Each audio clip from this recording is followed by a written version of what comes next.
to this computer. Don't want to lose the opportunity for sure. Right. We got all these great minds on here tonight. We got to take advantage of this, Joe. All right. Let me try this. Me and Joe are going to do an introduction whenever we start, just kind of do our little spiel, and then we'll start bringing y'all in if y'all okay with that. That's fine. All right, hold on. Let me try it this way, Jerry. Hold on. Let me try. Give me 2 more seconds. Let me go live here. All right. So you know with Zoom, you can edit the beginning and the end of it. Just can't edit in the middle. Right. Okay.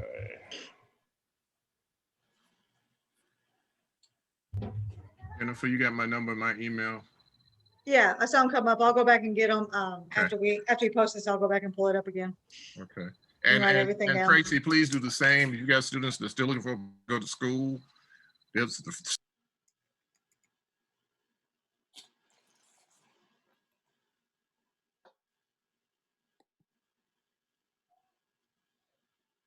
I have but 200 students in our school, so I can one. So kids that want to go to a bigger environment, Simmons is a good small environment for them to go to. Davenport, you need to come out to our band competition because I encourage both styles of bands to come. And I'm right there on the Tennessee-Kentucky border, and it's normally smaller programs that come. So that may be, you may want to come out on September 25th and just walk around and talk to folks. I'm gonna do that. Please email me. Anybody can. My program is based. My competition is based on scholarship. I want all kinds of colleges to come and let kids use their music to pay. How much do you charge for if somebody come up and set up a table, recruitment table, right at your? Not a thing, because I want my kids to have that experience and that exposure. Y'all heard it, right, fellas? Bring swag. September 25th. See y'all there. Say less. And I'm actually Jennifer. I'm gonna put a plug in for Dr. Davenport. I'm telling you right now, it's astounding because a lot of times we look at data as it relates to percentages of musicians in a program to school. Dr. Davenport's got like I think 30% of the school that's in the band. I've been watching him since the get-go, since he started this process. Yeah, man. From a percentage standpoint, that is incredible. Yeah. And I know we're gonna get to this once we start, but the hardest things for me have been the music education has been great, but the school is growing at the same time. So the schools go through growing pains. Of course, when you're a school that small and trying to turn traditional and build up all the things that students need. We've done amazing things in the last year, providing facilities and that kind of thing. But it's been I'm gonna see where I am when we come out of this pandemic. I'm gonna have to rebuild again, but everybody has to rebuild again after this pandemic. All right, ladies and gentlemen, we are live. Sorry for that technical delay. I'm recording and we are live on Bruhz Facebook page. Sorry for the technical difficulties, but we're about to get this thing started. JD, what's going on?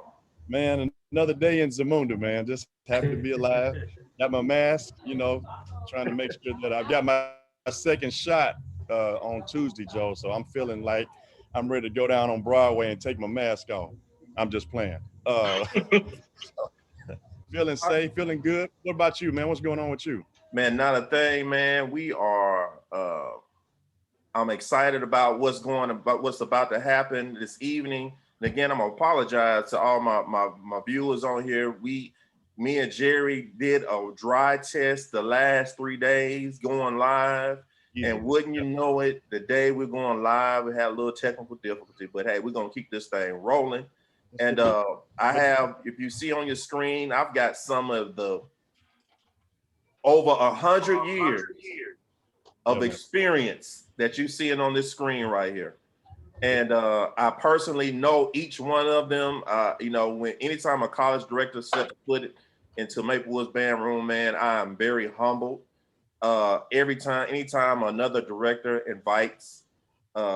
invited me to come and participate in their programs, their competitions, anything like that, I always remember that, because like we were talking offline a little earlier that some of the panelists were saying that they were humbled to be invited or asked to do this. But I just want to return that same statement that I am humbled by all of you all, because you all have reached out to me about talking to the students on the college level.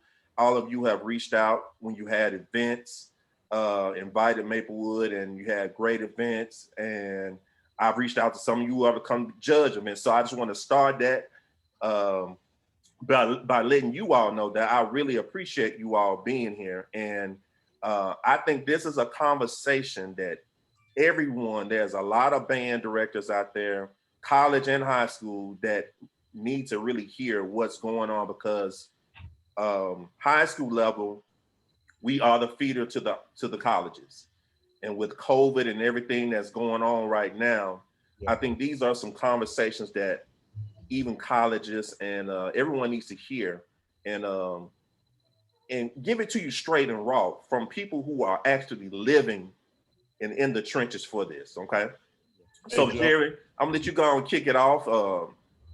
Well, let's let each person sort of introduce themselves and tell us where they are from, what school they're teaching at, a little of their undergrad background, and let's go from there.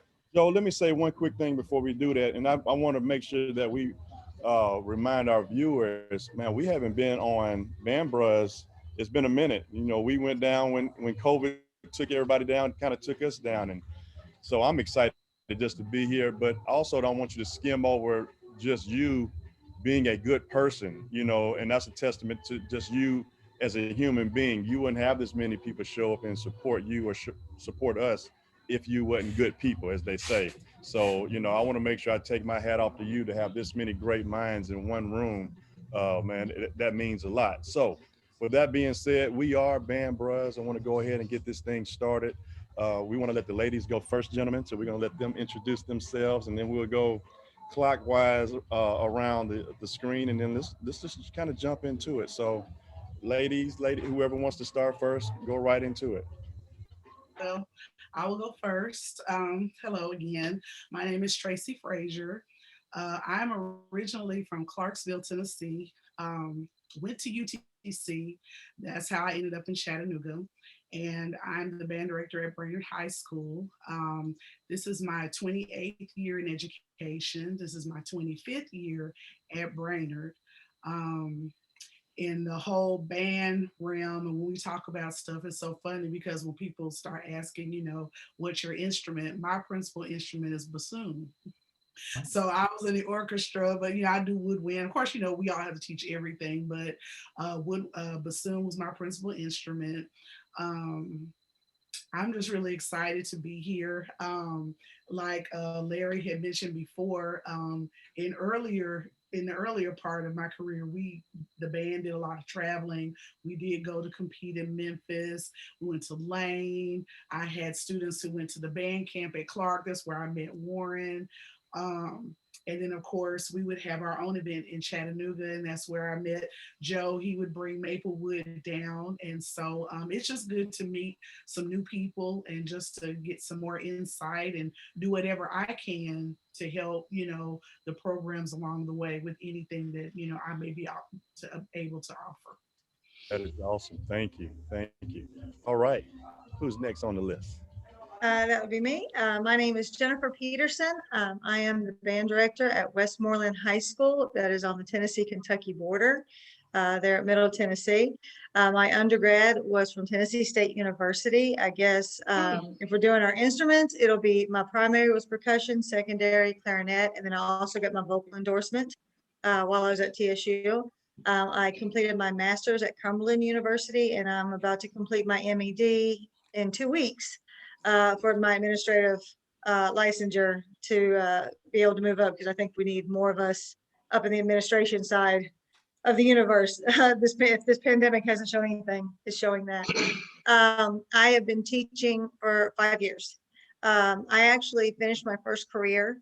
I started back at TSU back in 1980 something. We won't go that far, but of course life takes you a different direction sometimes. But I went back 5 years ago this fall, and I got my teaching degree specifically to focus on programs that were under financially endorsed and to help the students to be able to use that talent to move forward into college and pay for college, because I started seeing that was something being lost. So. That is awesome. Thank you for that introduction. So, gentlemen, we're gonna go with. Should we go with beauty first or age? Y'all tell me.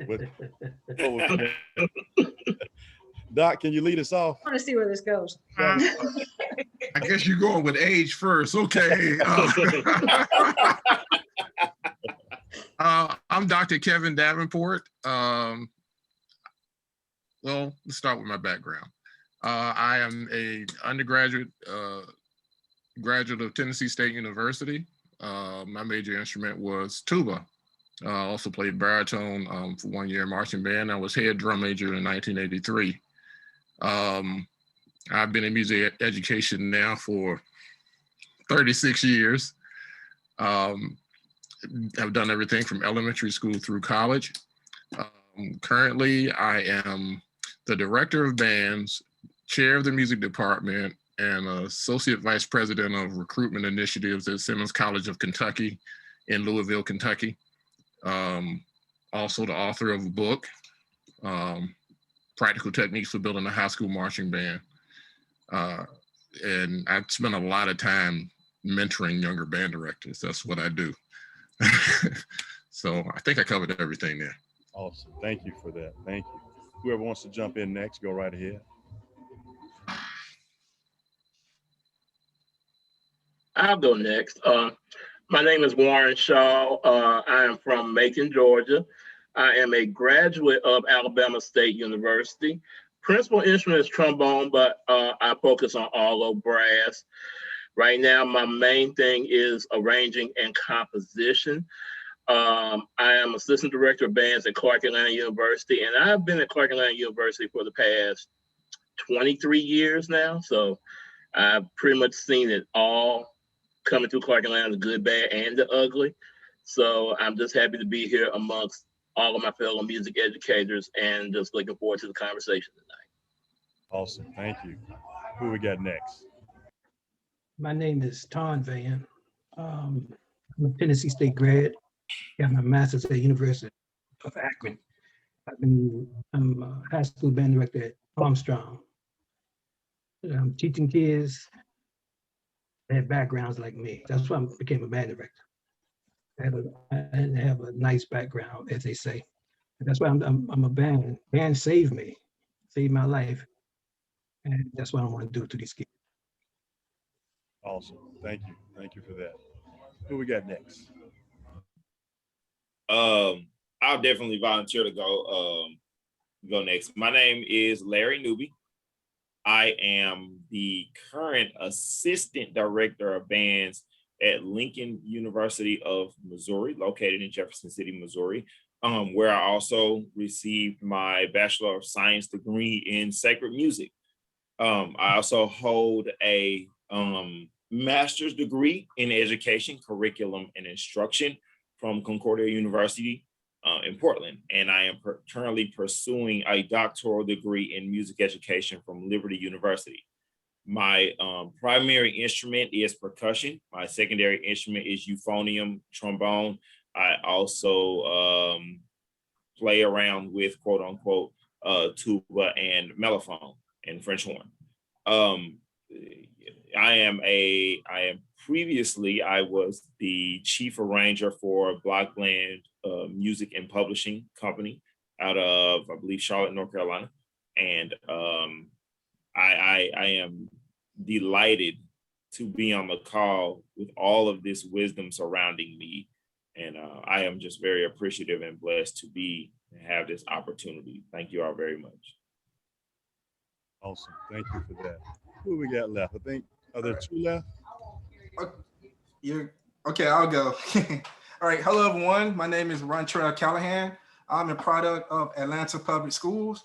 I graduated from Southside High School, which is now Maynard Jackson High School, in 2003. And I attended Tennessee State University and received my master's and bachelor's degree in music education. After graduated from Tennessee State, I went on and taught middle school band in Shelbyville, Tennessee for 4 years. And now I'm currently the band director at Laverne High School in Laverne, Tennessee for the last 5 years. So I've been teaching for a total of 9 years thus far. My primary instrument is trumpet. I've been playing trumpet since the 3rd grade. So I really enjoy playing the trumpet, the instrument. I also write drills for other schools, traditional style and core style drills from other surrounding counties and other schools surrounding Tennessee. So thank you guys for having me on this call. Awesome. Thank you for being here. All right. Mhm. Are we saving Brother Crawford for the end? Yeah, where Johnny at? Go ahead, Johnny.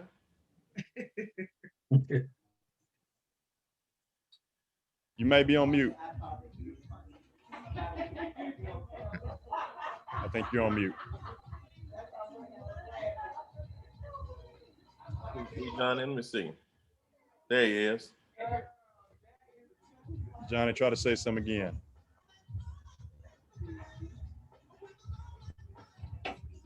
Joe, you got to mute all on everybody, or? Nope.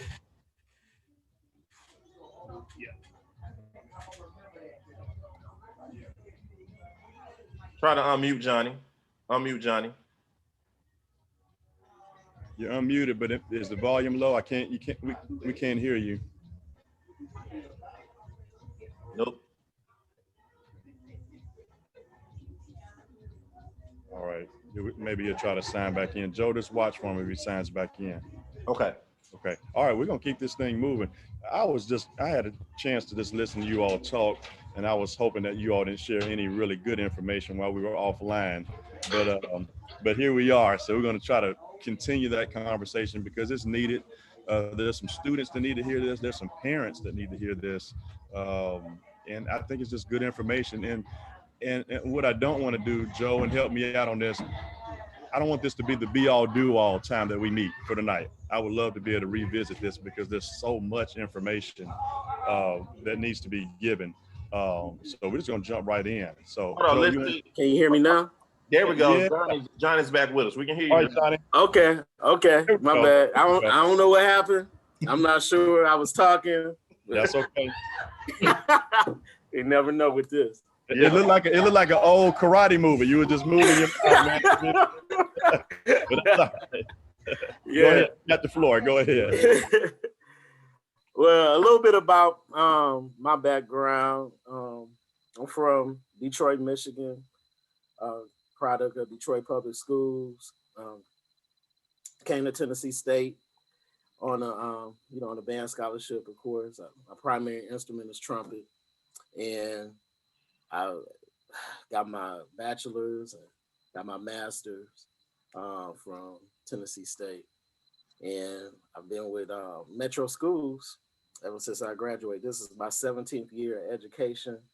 Taught at the middle school level, then high school as well. I'm currently at Cane Ridge High School here in Nashville, and I've been there for 6 years. Awesome. Thank you, man. Thank you. I want to make sure we all were properly introduced. So let's just go and jump right into it. I think, Joe, did you get a chance to send everybody the questions and things like that beforehand?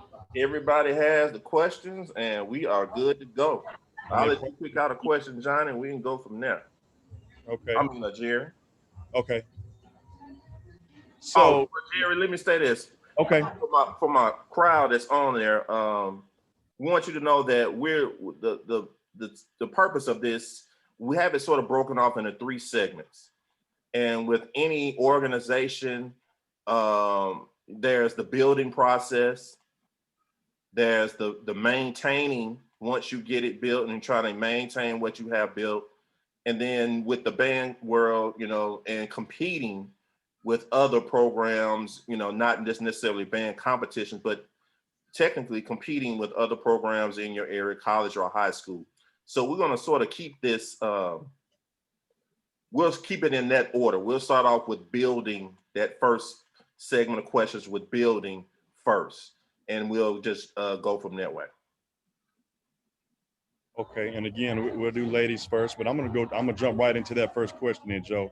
So directors, what was the first major thing you did job related once you were hired on in your current position? Anybody wants to jump in? Well, ladies, let's go with you first. Want to go first? Go ahead, Tracy. Okay, all right. Well, when I first started at Brainerd, one of the most important things was, of course, the lifeline of the high school band is your middle school. And so when I was first hired, I did both programs. And so that really kept the band going.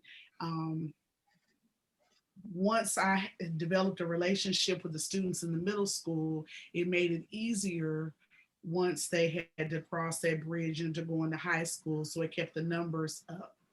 Um, Over time, with the different principals that they had at the middle school, that would determine, okay, do I want someone who's going to be able to be here to teach sixth, seventh, and eighth, or just seventh and eighth, who wants to focus on just our school? So I would go back and forth from being itinerant with both schools or just at the high school.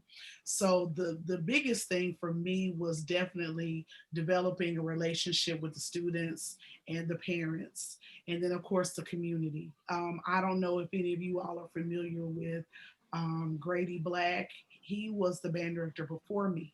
And so he was like a living legend. And so having to come in behind him fresh out of college was very difficult for me.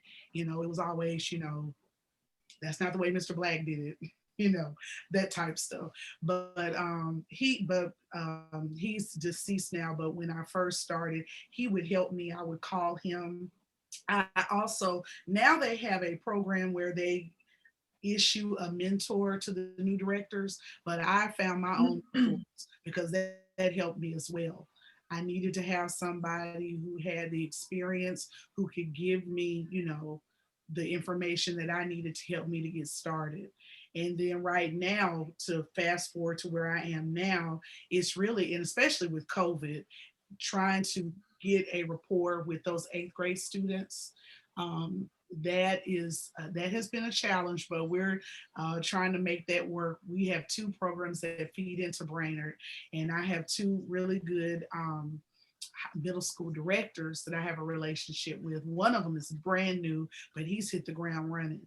So I think definitely relationships with not only the students, the parents, the community, and definitely some mentors, because even at our, level of where we are now, we still need to hear from somebody. Somebody can give us some knowledge. We don't know everything. So that's what it was for me.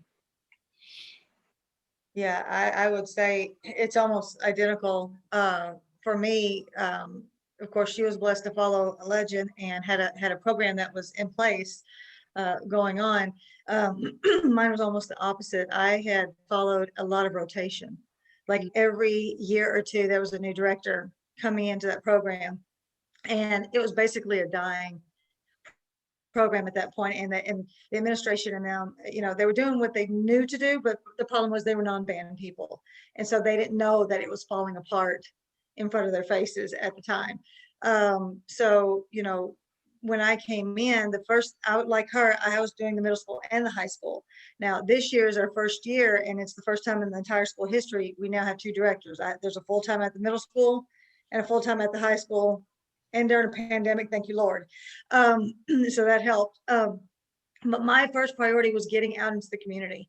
It is a community where I'm at, and I had to get out there and start saving the band. I had to start getting back kids that had left because of all the rotation or the different styles that came in or what have you. The schools were pretty easy for me to get into and meet with kids, but because this program was in such a situation when I found them, even financially, I had to find a way to start building relationships that was going to help me do things with the band. This is actually the one I got hired to was the band that I marched when I was in high school. And I kid you not, the bass clarinet I used when I was in high school was still the one there being put on the field. It was duct taped to all, no creation. There was a baritone that literally had a rotted out bullet hole from where a senior prank went wrong a decade ago, and they were still marching. It was, don't get, but wow. Yeah. So I had to, it's actually on display at a charity. It's so funny. But I had to get out, start meeting the people, let them know who I was and that I was a local. that actually played to an advantage for me because people knew my family names. So I was able to say, look, I'm from this group. I was here back when it was this. You know, I'm not going anywhere. I'm going to die or retire out of this position. I literally went to college just to come and teach here. So this is, once I started, you know, getting to know the community, they would see me at events, football games. But and guys, for a band director, I'm not a big football fan. So, I mean, but I would be at football games that were junior, like the JVs and things like that had nothing to do with the band, and different stuff like that. That was probably my biggest thing, starting to get the financial backing, the county and the city bank backing. So when I went to the city and said, hey, I need some financial help here because we're not getting it from the school board. We're not getting it from here. What can y'all do? The town was able to start rallying around. That was probably my biggest step getting in there. It was building the relationships, like Miss Tracy said. I mean, I had to start fighting for the program. Things that were being done in the past. The reason that they were not being noticed was because nobody was rocking any waves that needed to be rocked to let things happen. And so when I came in, I had to start getting to know and build relationships with the administration and explain to them, I need this stuff, or this needs to happen because, well, the previous people didn't need it. Yeah, and look at what we were dealing with. There's a reason I'm here. So that was really the first 2 years was building those relationships. My mentors, I was reaching out to my people at TSU on a regular basis. In fact, I was hired 2 days before band camp, like literally 2 days before band camp. Yeah, well, yeah. I had no staff. There was no money because it magically disappeared with the previous situation. And I called in my buddies, my ALB buddies and my Sig Phi family, and there were people that were still marching Tennessee State that year. I hauled them all up there to Westmoreland and we were teaching band camp, and it was the funniest experience I'd ever had in my life, watching us trying to throw this thing together very, very quick, but I would trade nothing for it. And my kids got experiences and you know, it's just your relationships are everything, especially if you're in a smaller program or a building program. Without relationships, you cannot be an island. You will sink. You will sink so fast, it's unreal. So let me ask a question here, and I'm going to piggyback to any other directors. If you want to come back and add to that first question, feel free. But I'm gonna Ms. Peterson made me think and segue into the next question. We've all heard that old saying that band programs should have 10% of the school population. Now, I heard that back in, I don't know, I know in high school, you know, and I'm pretty sure my high school band director heard it in the 50s and the 60s. So is in 2021, is that 10% still a viable goal? And if you do have that 10%, and two questions, is that 10% still viable goal or number? And do you have 10% in your program now? And what will be the major contributing factor if you do not have that 10%? Now, I don't know who wants to jump into that. But I would love to talk about that. Go right ahead, Mr. Newby. Seeing that, and I'm going to be honest with you, here at Lincoln University, we have about 2,000 students. So, you know, we're looking at possibility of Lincoln University having 200 band members, correct? Correct. Yeah, 10%. Okay. Now, at 10%, 200 band members, and I'm just being very, very transparent. We don't even have, as far as the band, we don't have the infrastructure, let alone the equipment or the budget to have, or even being close to maintain a 200 member program. A 200 member program could be a logistical nightmare. Could be. Now, like I said earlier, I'm a fan of the large band as much as anybody. It's pretty cool to have, but I don't think in 2021, and even we can go 10 years back, 20 years back, for some schools, I don't think it's viable or realistic to say, hey, we need a 200 member program at this school. Well, to the administrators, You want 200 people in the band program. What are you putting behind that? What resources are you giving us to attain that goal? And I'm not just talking about funding. Let's talk about the simple thing. Let's talk about the support of a 200 member program from an academic standpoint. Because there's a lot that comes along with that. You know, one of the things here at Lincoln that I had to do when I first arrived here was assess our band's academic standing. Mm. And what we're doing with our 50 students right now, if we had 200, I'm not so sure, you know, where we would be academically, but because we have those 50 and we're focusing on those 50, then okay, then we're gonna gradually get to where we go. So, you know, you have to be realistic with your institution in saying, hey, this is the goal we want our band to get to, or whatever the case may be. And it's different for every institution. How much does your institution cost? Mm-hmm. That makes a humongous difference, because if students can't afford to go to the institutions, it's going to make it pretty difficult to get to quote unquote 10% of, you know, of anything that you want to get of your institution's population.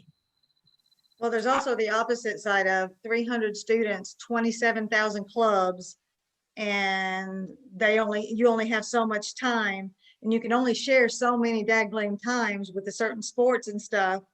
I mean, if I've got a kid, if we're only 300 deep and they're playing football, baseball, basketball, rocket shooting club, and all these other things, when are they coming to practice? So there's that situation too. They have a lot more options now than they used to back in the day. Mm-hmm. You know, when I was in school, you had a few things, and yes, there were some clubs, but ultimately you had sports, band, and maybe a couple of chess clubs or something like that. You didn't have all of this stuff, plus the social medias, plus all that competing against it, and then kids that just don't want to physically do things because of what the world is turning into.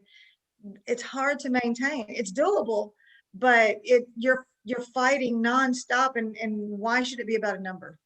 Can I speak on that? Go right ahead. I'm coming from the opposite side. I've actually had 2 high school bands and a college band that have run at 30%. And let me say that at no time in any of those circumstances was it about chasing. It was about trying to establish a foundation for a program that would be attractive to students. And my first high school band job in Portsmouth, Virginia, actually had a 200-piece band in a school of 600. And no, there was no money. We actually got 0 financial support from the school or the school system. But I had parents that were active and were raising $20,000 to $30,000 a year in a minority school. We were right across the street from the projects. But my stance has always been, it's not about size, it's about building a standard in a program to a point where students are attracted to it. And I don't care if it's 3 or 300, staying true to your philosophy on doing things will draw sides. And of course, nowadays, like you all have said, we're dealing with a different mentality of student. And that you may be able to attract them at the beginning, but students come in with the what's in it for me attitude, and you get them there. And we're talking about the college level, and I think all my college directors here can attest to this. You can get them there, but if they're not doing what is necessary to stay there, then you're constantly fighting the number to try to keep it up. I was brought in my current position actually as assistant band director to mentor someone else, but I use my relationships to bring students there. Well, bringing students there when you're not the one that was establishing the standard at the time, not the top person, I could bring students there, but the program that was being established in some cases didn't keep them there. Even the development of the school itself didn't keep them there. And this sounds strange, but actually COVID has done us a favor. because it has allowed us as an institution to try to catch up and fill some gaps that were missing in the process of building a band program. You know, our students came in, they were happy with the band, but there were some other elements of the school and its functioning they weren't happy with. And we were trying to build a plane while I was flying. So when we left for the pandemic to start, we were a school of 190 students with 60 in the band. Well, that's an unreal, I mean, that's an unreal number considering the percentage of the, you know, the school. I think that the first thing has to be establishing what you want your band to be, establishing what the standard is going to be, and work towards that and let the number take care of itself. Because when you go after numbers and you compromise to get numbers, you're going to compromise the quality of your program, and you're going to start to develop students that they think you need them, quite honestly. They get to that point where they think you need them, and they stop trying to work to reach the standard. Go ahead, Johnny. Yeah, I wanted to say, I think, I do think it is possible, but I think at the high school level right now, if you within, well, I could just speak within the culture within Nashville. We have maybe 15% of the students, just to be real, doing everything in the school. Mm-hmm. You know, so it's like 15% of the students, they do everything in the school. You'll see them in the band. You'll see them on the basketball team. You'll see them out there playing football. You'll see them running track, you know, and so, but like to Dr. Davenport's point, if you do build a standard for your program, you could get, I'm not gonna say it may be 10% because, you know, I've never been the one to chase numbers either, but I mean, you could get a pretty good quality, you can get a good quality group, be it 10% of the school population or be a 5%, you know. So like when I was at Stratford High School, I think we only had maybe about 500 kids in the whole school, but I peaked one year, I had like 80 some kids in the band, you know, but so it just depends on how you want to have your program, like as far as your standard for your program. And Ron Trail, I'm gonna get you to pin on this also, but like I told my audience, I was gonna keep it real, but now y'all know, if you got a little 20-piece band going up against a 250-piece band, even though that 20-piece band is playing their butts off, I mean, intonation, phrasing, all of that is on point. I mean, the level quality of musicianship from that 20-piece is immaculate. You got this 20-piece band over here that's playing a concert F as loud as they possibly can, and people will say that band is better than that 20-piece band. How do you, and and this is therapy for myself too, so how do you combat that? You know, and I know physically, you know, that we want that, you know, quality thing, but I mean, numbers do matter at some point, correct? Yeah, they definitely do. I see. This is where we're probably going to have some difference going on. I mean, because I marched with 12 Winds a couple of years ago, and even though it was in the core universe and everything, their bands have gone to this whole new DCI thing and all this other good stuff. So you got to have the money, and you got to have this, and you got to have the numbers, you got to have the brass. Okay, I had 12 Winds and 9 percussion that couldn't march and play at the same time, but they could play. They were very concert based, and we're number 8 state finalists that year. So, and we took on the others. So now, as far as the entertainment value, if to the average crowd, we're probably not as entertaining. But I will say, if you're truly clean, and my band takes pride on being the smallest thing out there, making the biggest, baddest sound, and being as clean as they are. That's almost become our little thing. We like to warm up behind a building so people get surprised when they see us walk out, and it's only like us. If they just heard that happening behind the thing. So, I mean, yes, it does. I think now, sadly, and to be honest, and I know Ron Trell and them have been to some competitions we've been to. As much as I would love to think that we could be a state championship band, we will probably never be a state championship band at our size. We won't be. Now we're about to take the next step up and become BOA, which is, for us a big deal, but we will still be the smallest one. And we know we will probably never come in first, but we will come in first in our class and division if we have anything to say about it. So it's about what are you chasing? Are you just doing this to get the biggest trophy out there, or, what are you going for? Mr. Ron Trell, go ahead, jump in on that one. Yeah, so it's all about the director's philosophy. If the philosophy of the band is to entertain the crowd, then they will go that direction to entertain the crowd. If the philosophy of the director is just like to make good music and have a concert ensemble on the field doing different maneuvers on the field, and that's the philosophy of it. Now you also have situations like my band. I teach core style band, and we go out and we compete every single year.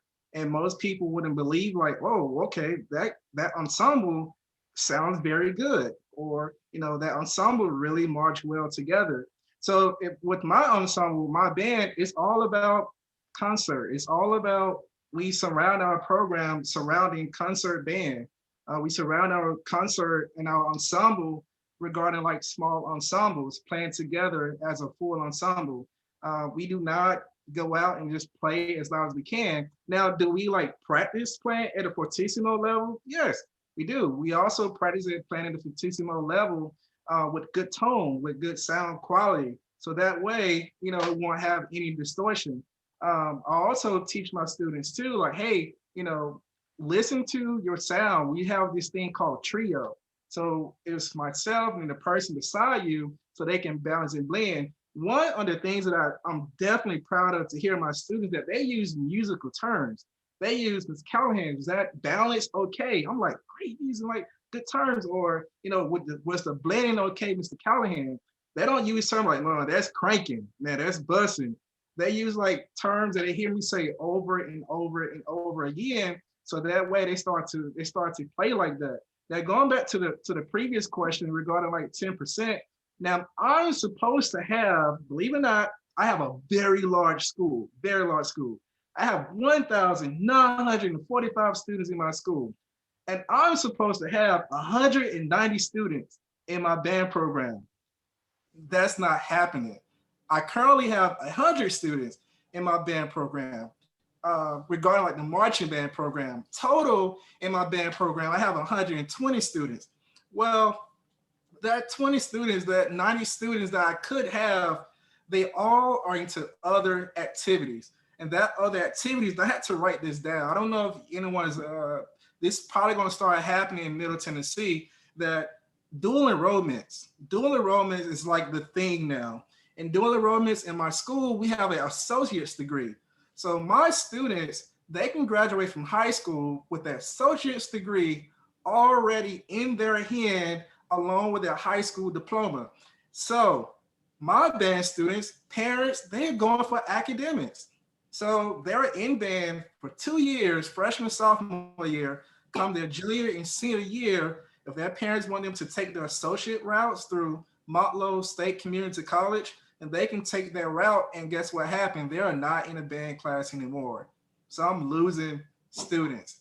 So, but that whole thing, we are definitely striving. And more importantly, I was like, well, since our numbers are down, we're not going to go into the quantity of having all these many students. We're going to always strive for quality, no matter if you're performing on the football field, performing in the concert halls, or small and ensemble as well too. So just to go back, it's all about the director's philosophy, like what are they trying to target, and the teaching technique they're using to their ensemble. Anybody else, Mr. Van? Y'all wanna comment on that or? Well, comment number one, when I got hired, I first started teaching in elementary school on the south side, and that's where the children were together. I even took my 5th grade to a festival. Got a decent tune. I was on the south side. My supervisor asked me to go on the east end. That's where I am now. And it's tough over here. In my high school, first thing I did was call a band student meeting before we even got started. And I was sitting looking, I had about 9 kids with 9 parents showed up. I was standing in the door, said, where the rest of them? So I went to the office that day and stopped looking through the files and see anybody that was in band. And I read that in your book when I saw. I said, I did that. And see what kids was in band, and nobody was in band. So that was tough. The 10%, I take 10 students, and I teach them. That's what I'm doing now. I would try. We're gonna get to it. It's tough. It's very tough. And he's been to my Dr. Kevin Davenport. Kevin been to my school. And on the best thing about this time, like the principals, I had about 5, and I've been there 5 years. Band directors, about 9 of them in 10 years. I think I broke a record. I'm the longest one to been there. I've been there for halftime about 4 years. And I'm full-time now in COVID. Can I say that I want to add this to the high school level and then say something about the college level. One thing about building a high school program is you don't have a solid middle school feeder. That music education is happening on the middle school and the elementary. It's almost impossible to build a solid high school band because starting 2 to 3 years behind, just trying to get them in band and get them up to being able to play enough notes to play a song if you're starting them once they get to high school. So the middle school aspect of building a high school band sometimes gets overlooked. That feeder system has to be in place. And speaking of the first band I had where there were 200 kids in the band with 600 people, we had a very active middle school. I drew from 3 school bands that were playing grade 3. And we had a summer school program. So if you were in band, you took band in the summer between your 5th and 6th grade, 6th and 7th, 7th and 8th, 9th. So can you imagine how far they got pushed as far as fun and technique when every summer they were developing their skills? So we had a constant feeder coming in. So that's one thing that allowed the band to be the big. Band became a part of the culture. And I think that's the thing that we lose now is band being an important part of the overall culture of the school. Some schools have it like that, but a lot don't. Now on the college, being a college level. Go ahead. Tom. I was teaching my feeder school, and our high school had a bad reputation. I get about 20 good students. I train them, they ready, and they're gone. I lose them to the counties. I lose them to other schools that they, I get mad when I see them. I want to throw a brick at them because I trained them. Then they go over there playing for somebody else. You know what I mean? And that's happening because our school has a bad reputation and they don't want their kids to go to Armstrong. I'm fighting that too. I actually want to chime in on this situation because for me, I'm with you, Dr. Davenport, that feeder program is essential to the growth of a program. But from my situation, I had the feeder program and I had nothing to feed into. Wow. And that's discouraging too. And it's super discouraging. And so, because I was teaching middle school up in Kansas City, and I had 100 kids in my middle school program of at a school that had 490 students. And had that was 490 students in K through 8th grade. And I had just over 100 in my middle school band, and they were musically just gifted students, and they would leave after their 8th grade year, and there was not another comprehensive band program in the city. Wow. Not one other comprehensive band program at a school that they were qualified to go to in that area. So I ended up going to my superintendent, because I taught at a charter school at the time. I went to the superintendent and I said, hey, we have a problem. This is not okay. You say you care about these students. I'm going to give you a proposition. I want you to open up my after school program to allow any graduate from this school, any high school student that came from this school, to stay in this program, even though they're not a student at this school. And so I had a legal document drawn up that would, take any responsibility away from the school. And, I took a chance. A lot of times I took a chance that relates to my career, but I thought our students were worth it. So, we were able to keep our kids in our program until, if they did not go to a school that had a band program. But that was super discouraging. I had to figure out a way really quickly that, I could keep those students involved in music throughout their high school career. Now, on the college level, it's a whole different set of issues, because we're competing against the larger schools, and the rich get richer, tend to get richer in band on the college level. Kids come out of high school and want to go to the bigger programs. The other thing that we deal with is smaller schools is we either, and I'm sure Shaw's going to shake his head at this, either you're dealing with a tuition that is so high that students can't afford to go there, and the students that can afford to go there don't want to be in band. They figure they're paying so much for school, they don't want to spend their time in band.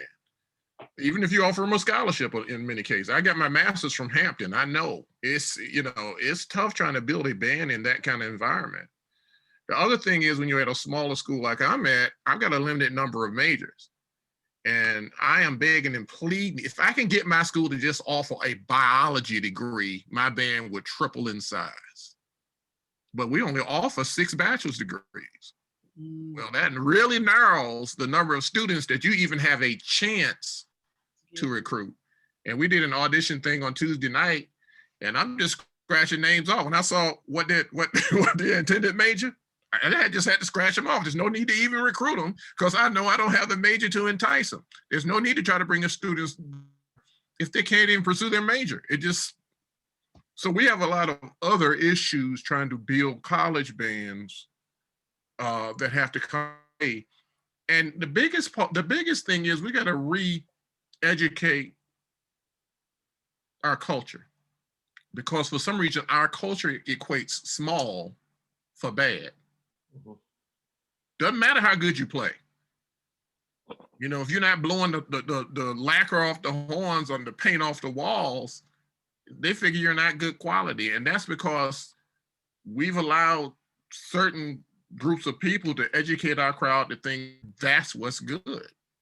And until the culture gets re-educated, we're going to always run into that problem. Some of the best bands I've ever heard have been small bands, because they could take the time to teach articulation and listening to each other and all of that. And in the process of recruiting, I can tell you, I get some of the best students from smaller programs.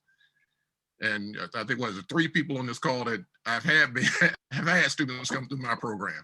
So matter of fact, and I'll say it out loud, Joe and Ton and Johnny, y'all have helped establish the band that we have up in Louisville. That's where the majority of the students come from, Maplewood in particular. But they can come and function in a small environment they came from a small environment. They're not looking for 300 people. They know how to function in a smaller situation. So sometimes it's where you recruit from, you know, but we run into the same problem. Mr. Shaw, I'll let you guys have word on that. Oh boy, where do I start? But just a lot of it that you have said, Dr. Davenport, I definitely agree. Something else that I want to touch on is trying to educate your administration as far as what is needed for your band program.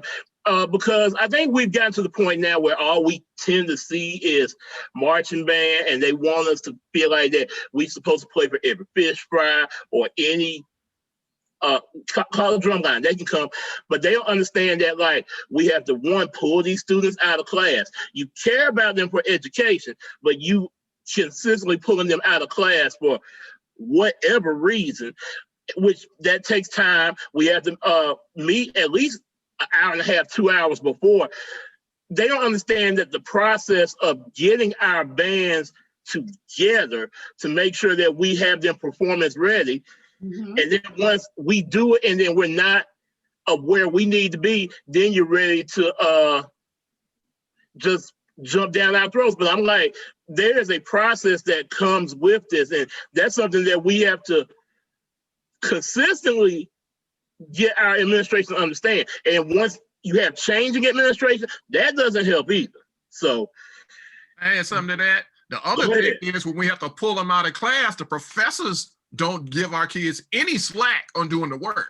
Correct. So the administration wants us continually pull them out of class. The professors are failing the kids, and because they've missed so many days of class, even if they have a university excuse. On a lot of college campuses, the other professors have an animosity for band students, especially if they're getting special treatment, what they consider on campus. So those kids never get to really make their work up. So now they're losing their scholarship, losing their FAFSA, and now you're losing that student by no cause of their own other than just trying to do what they were told they had to do. Right. Yeah, and like I said, that definitely comes from, like I said, just we have to educate the community as a whole. And like I said, just, you know, we talk about how we have dealt with, like, you know, dealing with small programs being the 20 versus the 200.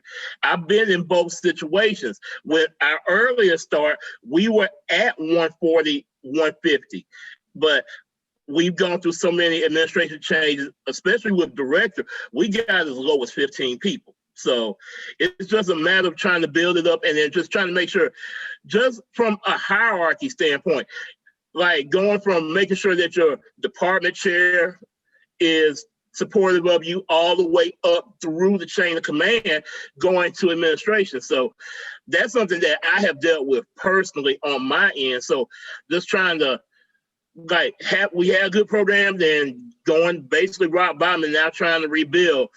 So it's definitely a lot, especially when it comes to just trying to deal with band. Like I said, and all, you know, you think all we're trying to do is just teach the band, teach them the music, but it's just so much that goes on behind the scenes that just makes it a lot harder than what we need to deal with. So Warren, let me ask you this though. You mentioned, you know, having that, you know, that chain of command, quote unquote, from the director of bands to the department chair to the next one.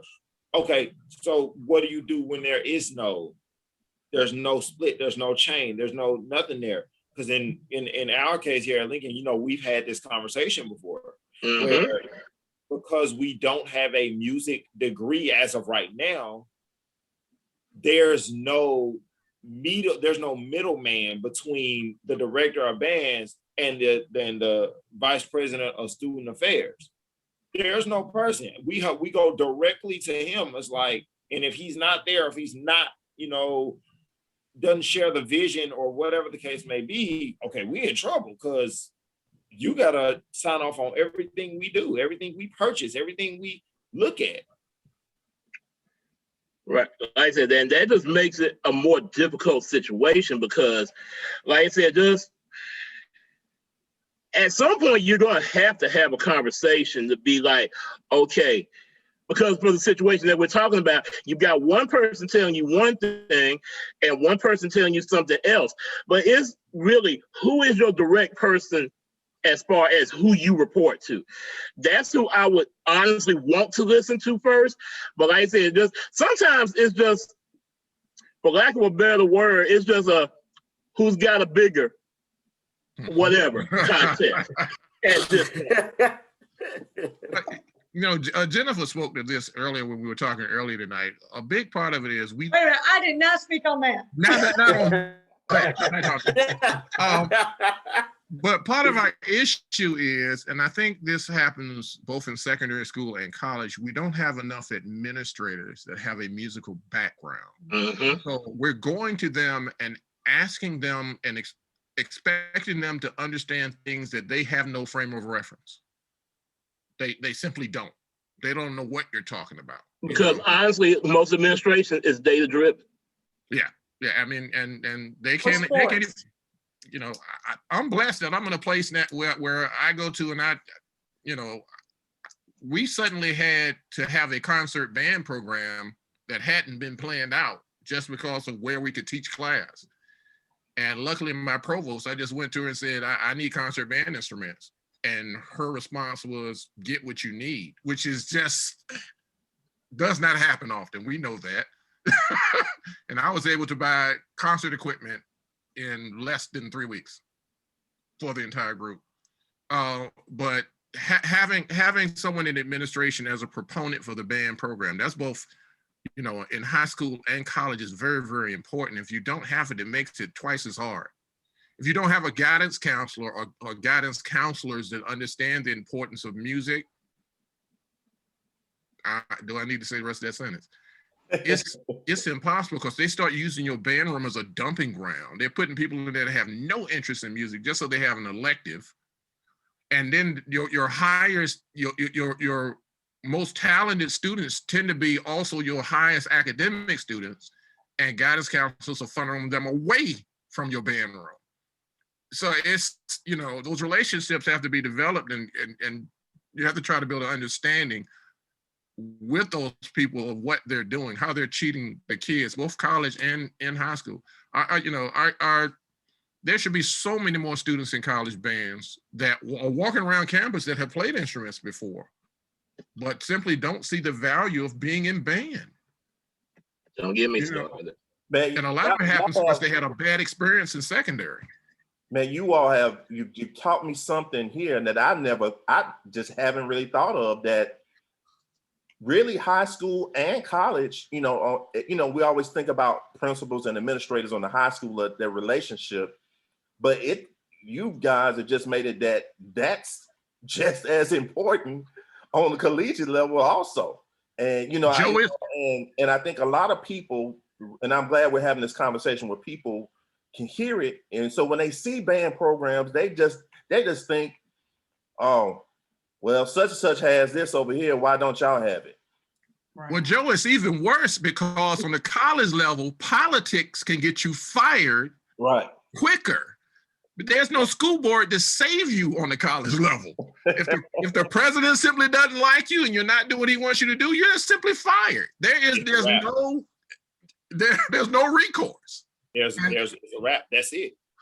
They would shut the deuces real quick. There's no tenure structure there to keep you there either, unless you are a full professor. There's nothing that saves your job. But even if you are a full professor, there are ways that a president can quickly get around not firing. They will. Oh, you not doing what I'm telling you to do, or whatever the case may be. Oh, okay, I got something for you. Especially if you're in an at-will state. Oh my goodness.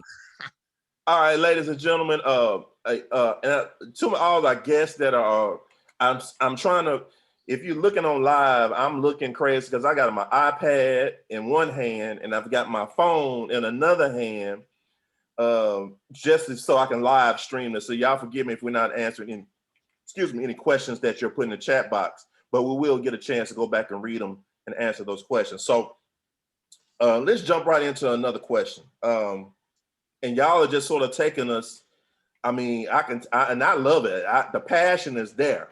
And I think this is what people need to see, the passion in your voices about a lot of these other issues that are going on in the band program. So let's segue into this. You talked about the feeder program, and I can attest, Johnny can attest, that's right here in Nashville. Our feeder schools, the middle schools, it's all about tests. It's all about passing that math test, that English test, TCAP, I read. It's all about testing. And principals, like we talk about jobs, principals' jobs are on the line if they don't meet those numbers. And so they're like, okay, look, what do I need to do to get these numbers? So we're going to double dip math. We're going to double dip you in English. We're going to double dip you in all this stuff. So who gets the short end of that stick? It's going to be the band. And so I know, especially here in Nashville, you know, some of our middle schools, they don't have band on Fridays. Then they have to go to PE on Fridays. So with test taking and just the feeder schools being just really non-existent, to my high school directors, what do you do if you don't have a feeder school program? What do you do? And then we can segue into the colleges. What just happened if all your high school programs just stop producing high school band students? So let's start with Miss Tracy's been quiet over there. So we'll start over with Miss Tracy. What if you have no feeder school? I mean, and you got a football game in 3 months. What do you do? What's your first step? Well, some people call me the miracle worker because I have over the years, you know, I'm sure you all are have done this as well, where you have a student who said, I want to join the band, but I've never played an instrument. You might get one or two, you know, that you can kind of, and you know that if they're joining in high school, they're not going to be at the level that you want them to be that current season. You're looking at, okay, we're going to teach them this, we're going to make it through. Then by next school year or in the spring, they'll do better. Well, I've just gotten to the point where I'm having to do that a lot. And I was gonna comment earlier when you were talking about the different things about the percentage of the people in the band and stuff. Over the years, my band has gotten smaller. And so that has been hard for me to deal with because I was so used to the numbers, and it was because I was feeding my own program. You know, I can look at it and say, okay, well, in a few years, I'm gonna need some more low brass people. I can start them. But once you leave that feeder program and you don't have hands on the kids like that and they don't know you, it's hard to get them in. Then somebody else touched on another point about what about the reputation of your school? So Brainerd has, you know, we always were known for sports, the band, you know, and then as we get more magnet schools coming in, in the middle school, they're pushing for those kids, the top performers, to go to those schools. So you're losing out on that. And so now we also have, and this can be good and this can be bad, where our middle school students can decide anywhere in the county where they want to go. All they have to do is apply. So, I technically have, I have Dalewood and Orchard Knob Middle that will feed into Brainerd, but that doesn't guarantee that those students are actually going to go to Brainerd because they have the opportunity to go anywhere if they apply. And so it took me a while to, kind of come to terms with that. When you're used to a certain level of performance, you're used to certain numbers of woodwinds, brass. I never really had an issue with percussion. I had a lot of people who want to come in, but they once they get in, they don't realize how much work it is, and that I teach them. They have to know how to read music. They just want to go in there, they just think, they look on the outside, oh, they're just beating a drum or they're just dancing, it's easy. No, you're going to learn how to read the music. You're going to have to come to practice, and you have to practice your instrument on your own. So without having a feeder, or you know, you don't know exactly what you're getting in. I've just made some plans myself as far as what I want to add to the band. And so because of COVID, we've been doing a lot of Zooms. I'm going to be Zooming with the 8th grade band classes. We were supposed to do it. We're on spring break right now. I was supposed to do it before spring break, but we had bad weather. But I want to Zoom with them, kind of see who they are. And a good thing for me is that a lot of the people in the community already know me. A lot of the band students, they have relatives who've been in the band or they've seen the band and they're like, oh, well, I want to be a part of that when I get to high school. So that helps me out. But you got to have a game plan. You can't just expect, like back in the day, you know, you got 20 kids coming from this school, you'll get 10 maybe. But now you have to really be aggressive I think, in my opinion, on trying to figure out who's coming to your program so you can plan.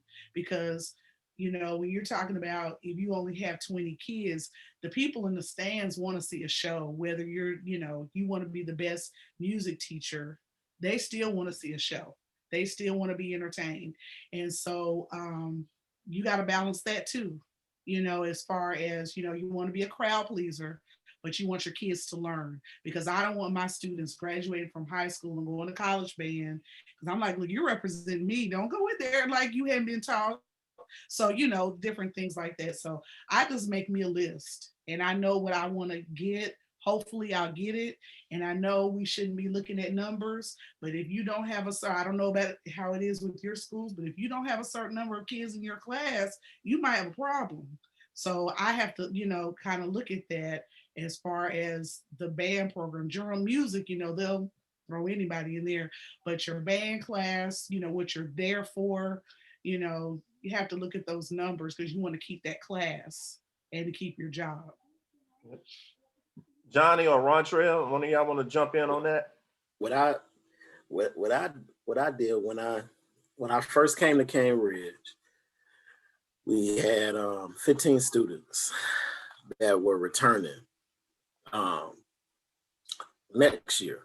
So before the end of the year, I knew I was going there, and I met with them and all that. And I met with the principal, and we decided that probably the best thing to do was to have a beginning band class. And so I've had it since I've been there, and it's been, you know, a beginning band class is a gift and a curse, because everybody you start is not, just truthfully, is not going to continue on. You know, so it's a gift because you get to see who would work out, you know, in the at the next level, you know, in high school, you know, when you bump them up to the advanced band. So in essence, that has kind of, you know, saved the program in a lot of ways, because, you know, I get probably 25 to 40% of the kids that's in the beginning band class continue on to the advanced band. So I think that's a decent number for me. You know, I know it's not going to be 100%. So at least if I get the, you know. So technically what you're saying is you're just sort of taking that feeder school portion into your own control, and basically molding within your building and creating your own feeder program within your building with your students that you have in front of you. Right. Yeah. Yep. That's it. And that's where that's how they're able to continue on and maybe, you know, get that 10% or whatever, you know, numbers we were talking about earlier. But yeah, that's what I've done. Okay. Do you want me to answer the question too? Yeah, go ahead, jump right in. Okay, yeah. So honestly, I've never had this issue with my school, but I can just give you like suggestions or things that can help your band program out if you don't have a unique feeder school. from our school, I have two feeder schools, and they come in playing. They come in playing level 3 music. They come in playing level 2 music. And I just go out and just talk to them every now and then. But if you don't have that feeder school to come in playing that in that situation, here are some tips that I came up with. Just try to give students or give band directors who's looking for that thing, to look for students to come in their program. So here we go. Number one, you got to make yourself accessible for the students, for the middle school student. Even that middle school student is testing. They are like into other programs, but they have to like see your face. So that way they will know, hey, I'm the high school director. For myself, this is what I do. I go to all of their pep band, well, not all, but I do go to their pep band basketball performance. The middle school in my county where I teach, they have their football games in my high school stadium. So it's like out my office into the stadium, hey, wave, I take my trumpet, I'm playing with them. They know my face, and parents that come to pick my middle school students up, I'm introducing myself to them. So if there's like in middle school performance wise, just stay, they can see your face. If parents come to pick them up, introduce yourself. Hello, my name is Rontrell Callahan. I'm the high school band director at Laverne High School. I can't wait to have you next year. Just try to be happy and outgoing. So those parents, it's the big thing. Those parents can see your face. Number two, the second thing that you can do, social media presence. You gotta have a social media presence so those students can see, okay, I know what this band about, because middle schools, they go into high school intimidating. Like, man, this 12th graders look like a grown man. So you gotta also, make sure you bring them around them. And I have like a beginners band, marching band camp. Like I only invite new marchers, only the 9th grades for the whole week, just try to build a relationship with them. And that builds the retention because they feel like, okay, well, it's not as bad as I thought. They're nice to me. We're playing games and things of that nature. So just going back to my point number two, social media, you gotta have a social media presence so that way the students can see the band program throughout the entire year. And I have more to say about social media too, but I'm just gonna go on to point number three. So point number three, simply take your band there and perform in front of them. Your high school band, if there's a pep rally in the middle school, just go there and perform. What I do a side-by-side concert. We didn't do it this year, but every March I bring the middle school students to the high school, and the middle school students sit between my high school band students, and we perform a concert together. The high school students, the middle school students, I'm conducting. They seeing my conducting style. They hearing me teach already before they even get to the high school level. So that way they can like, okay, well, this is not bad too. I really want to come here. And I sell it. I have my seniors to talk to the 8th graders like, hey guys, this is the Laverne band. We hope to have you here. They like selling this product. And I'm like, hey, sell the product, sell the band program to the students so that way they can come. Lastly, the fourth point, because I'm really trying to make this quick. The fourth point, if you don't have a middle school program, you got to recruit from within the school buildings. Just like what Mr. Croft just said, build a 9th grade beginning band class and encourage students in the hallway, see them walking up and down the hall, have them to come to sign up for a beginning band, and just try to make sure they are playing the instrument correctly, so that way they can contribute to the overall ensemble sound. So. Mr. Van, you have anything on that?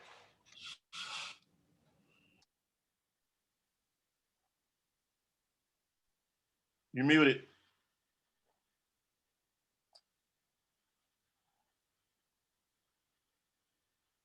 I recruited in my high school. But I see people sitting on the steps hooking. I say, come here, man. You want to join a band? Some say no, some say I go walk in the hallways and find those bad kids that wants to be a part of something. And I got about 5 or 6 of them to get in the band. And that's what I do. I take 5 or 6.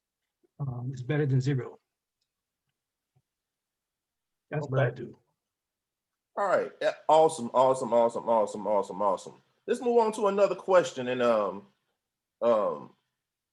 And we sort of touched on this a little bit, and we're going to jump into the sort of the maintaining. Let's say you've recruited, you've gone to the middle schools, you've done all these things, and now you're within the season. You know, I mean, of course, recruiting never stops. You know, you feel like Nick Saban in the college football. You trying to recruit at everywhere you go. We know that recruiting just never stops. You know, if you got they want the band to play at Wendy's. Hey, you out recruiting, trying to see where the little kids in the crowd. Hey, where you live? You going to Maplewood? And you trying to recruit any and everybody you see. So let me ask this question. Marching band. We talked about marching band, and we know that's an important factor in what we do in our community. You know, especially on the college level. You know, you go to a football game, people want to see the band. You know, high school people want to see the band. We know that is important. How can is it possible that we can create that same type of atmosphere for the spring season, for concert band season, how can we create that to let the general public, I know everybody on this, we all know that you build your band in concert band season. We know that. How do we get I like to call them civilians. How do we let the general public know that concert band is just as important as the marching band? And whomever, I know Doc Davenport over there is just about to just let us have it. But how can we create that same atmosphere for concert season? You have to meet them where they're at. I mean, that's the biggest thing. If you're trying to get, and this is my opinion on this, and I found that here because everybody knew about the marching band success, and they knew about the marching band failures, but they didn't know about anything in between. But you have to get creative. Like, you know, for me, my first year or so, I was creating shows based on the community in which I was living in. I was creating concert band programs that the community wanted to come to. Made sure I had Veterans Day programs, and that brought the veterans and their family members in. I always try to do one that's focused toward the kids, so that normally I always have Disney songs and things. I mean, don't get me wrong, you know, every marching band has its place, but like you said, without a concert band, that's where the foundation building is. I mean, I think you're marching on seaweed if you don't have a good concert band that gives you a good, strong, concrete foundation. But to get the people behind it, you're gonna have to meet them. Not everybody's quite ready for some Tchaikovsky. Not everybody's ready for some Schubert. But you'd be surprised if I did one that was nothing but old school TV shows, and they were like grade 4 and 5 pieces of music, because you can find anything. And I did old TV shows, and we actually ran above us the shows that and the screenshots of the shows, everything from Bonanza to Happy Days to different, and that would bring people out. People wanted to do that. You also have to go and take the concert to them. Most people that don't have kids in the school, they're not going to come to the school for a concert unless they got a history on it. But like, for example, this coming up Monday night, we are actually doing an outside concert at a walking track in the city where we live. And we've got where people can bring picnics and kids. And we said we're going to do Disney songs and sing-alongs and different things. And that lets them know that we're more than just what you see on the halftime or up in the stands, that they actually get to see them doing solos and duets. So it's not just each kid individually has a talent, and you're getting to see it. So that's how I personally get everybody excited about it.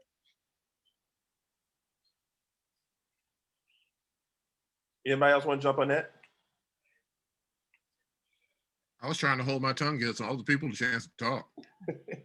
So I think you can. We waiting on you. I was going to say, I think you can also, when you are ready to start your concert season, you can have your students, like if you have a catalog of some sort, and you can kind of look at the songs that's in there and have them to maybe suggest a song that maybe they like. But I did like what you said, like as far as like there's a Disney theme. I love marches. And so we would also have to do a compromise, because my favorite time of the year is concert season. I know theirs was not. So I would, be like, okay, well, this is what we're going to play, A, B, C, and D. We're going to do this at festival, and then, okay, we'll do a couple of crowd pleasers. I'll let you pick a song, or whatever. Just a little, give them some buy-in. And I like what you said also about doing the concert, like maybe in the community. I think that's a good idea as well, too. Well, we play, I pick a day to play concert music during marching season. We just sit down and read. And if they like a piece, I keep it for concert season, but we play during marching season. Keep up their technical skills. Instead of playing half notes and whole notes. Mm-hmm. Well, in my school, we have concert all year round. It's not marching band season. It's just band season all year round. So we have pre-COVID. You probably hear this a lot from band owners. Like pre-COVID, we have like 9 concerts a year, like total 9, and we have concerts during marching band season. And the first concert that we do, we call it a hunted concert. We play and this is like this September, October. It's like October. It's like the middle of the football season while the students are still performing every Friday. But on a Thursday, we got a band concert. So our first concert is like a hunting concert. We just play like haunted music. Student loves that. And it's a fundraiser event. What is a fundraiser? It's a costume contest. Band students come in their favorite costume. We'll vote on it. They get like a trophy for it, but they have to pay to enter the costume contest. We also have a pumpkin contest too. This is a school-wide fundraiser. So the students in the community, they come in with their favorite pumpkin in a golf cart and different things of that nature. And we serve as a fundraiser. So we start off our concert season as a honey concert, another way to raise money as a fundraiser thing. Then we go into like winter and we have another concert, a winter concert. This is like the end of our marching band season. So we have concert pretty much all year round.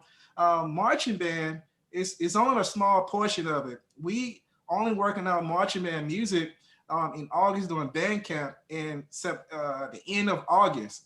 After August, we're not focusing on marching band anymore. We're like moving on to another part, another segment of our music department, of our band department. But I believe concert band is a very important element, is a very important part of the whole musical ensemble and band department that every students and band should strive to do. So I and I might I'm gonna speak candidly but very carefully when I tell you guys this story. Warren, we talked about this a couple of days ago. Y'all see Warren down there in his box over there smiling because I shared this story with him. So I'm an advocate of concert symphonic band. Like I said, everybody knows, like you said, that is the backbone of our musicianship. We're getting ready for our spring concert here at the university, preparing our music, and COVID made us do some things that were unusual. But I was okay, we were gonna still do it. But what ended up happening was we now have to shift gears because we have a high school day coming up here at the university that we did not plan on doing. That, mind you, was birthed from the idea of, hey, I want to do an outside concert so we can stay socially distant in the stadium, blah, blah, blah, blah, blah. Well, that turned into high school day, and now the marching band has to perform.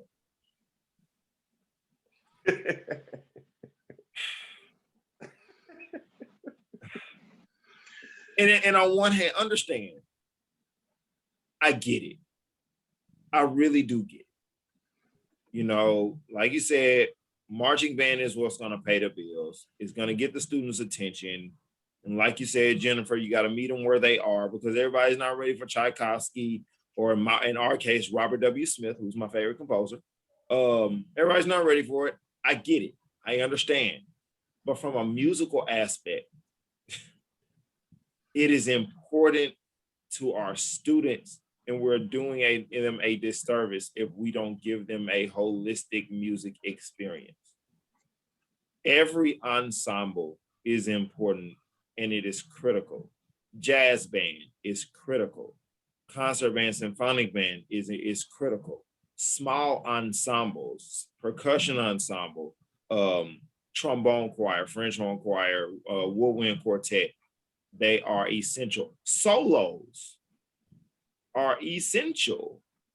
And I think that if we're not giving every ensemble its respect and dignity, then we're doing all of our students a major disservice.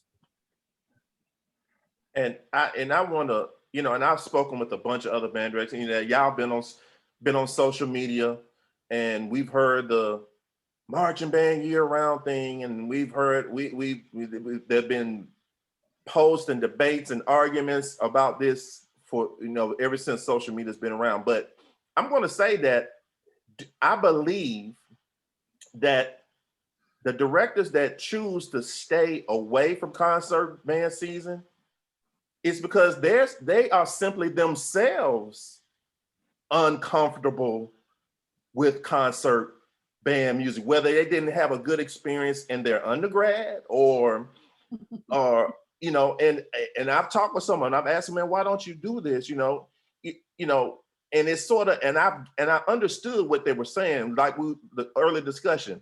When you have a bunch of beginners in your band and a lot of guys are arranging, it's easier for me to go arrange a Beyonce tune for the level of kids that I have in front of me. It's not that easy to go pick out a concert band piece and arrange, or for the level. You may have a good trumpet player and you might not have a not so good woodwind section, or vice versa.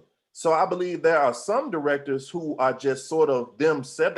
They will never admit it because it's an ego thing, but I think they are just sort of scared of that, and that they might be exposed in that realm where they're more comfortable in that marching band realm with their own arrangements. And I believe that is a portion of it. And just speaking with people personally, that's what I've gotten from them. And so their comeback statement is, as long as a kid is playing, it doesn't matter whether it's Tchaikovsky, Robert Smith, or Beyonce, or Earth, Wind and Fire. As long as a kid is playing, that's good. I want any and everybody to speak on that again. That's a cop out. Right. Let me say this, and you all kind of hit on this. Concert band is only going to be as important to a program as the band director makes it. And if the band director is not comfortable doing concert band or have this philosophy of marching band all year, they're not going to take it serious, and their students are not going to take it serious. What I've been excited about, especially in the last few years, is more college bands are doing concert band all year. And you're seeing it more and more, and you can hear it in the quality of sound of their marching bands. Sound more symphonic on the field, because that is what students have in their ears. Now, as music educators, it's our responsibility to educate our students to the aesthetics of concert band and stressing that to them as much or more than we're stressing the marching band music. But we also have to educate our community to the importance of concert band. If we're letting them see the marching band 15 times a year, but they only see the concert band twice, what are we telling them? We're telling them that the marching band. So we have to find opportunities to have that concert band be seen by more than just the crowd of the game. And one place to start developing that education is tie your concert to a PTA meeting. So they do their PTA meeting and go right into a concert. You have a ready-made audience if you have parents that come to PTA meetings, let me say that. But but it's on us to educate our communities to the importance of concert band. There are concert band music out there now that serves itself much better for that mixed group of level of players or instrumentation now than was out there before, because I'm really getting excited about flex music. Flex music is incredible for when you have a band that does not have full instrumentation or you have weak sections. It allows you to make those adjustments and still give them the gist of some of those concert band works, and starts to build the aesthetic in their ear of the importance of that concert band sound. You know, I got ready to post today, you know, how I like to get on my soapbox on my page. You know, are you creating your band sound, or are you just letting them sound the way they want to? And if you're not spending time creating that band sound by getting them to understand what a quality sound is and just letting it happen, you're doing a disservice to your students.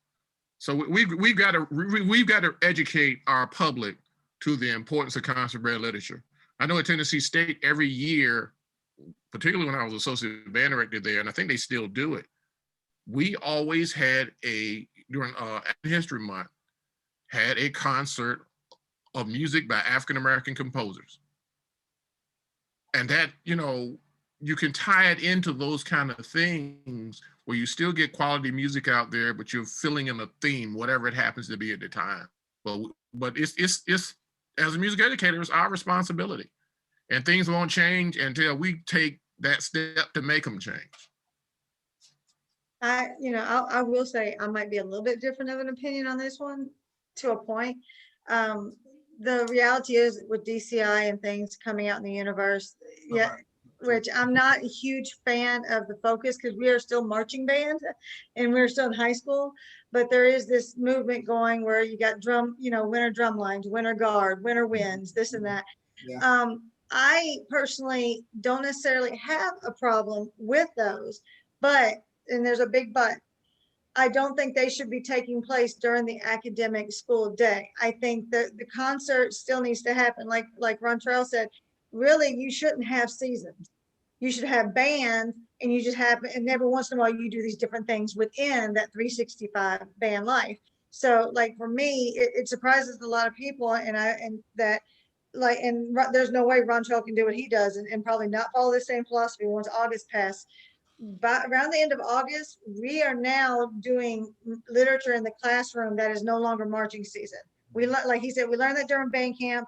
We may focus on it for maybe half of a class. Now I'm blessed with an hour and a half with my students every day. I know not everybody gets blessed with that, but I am.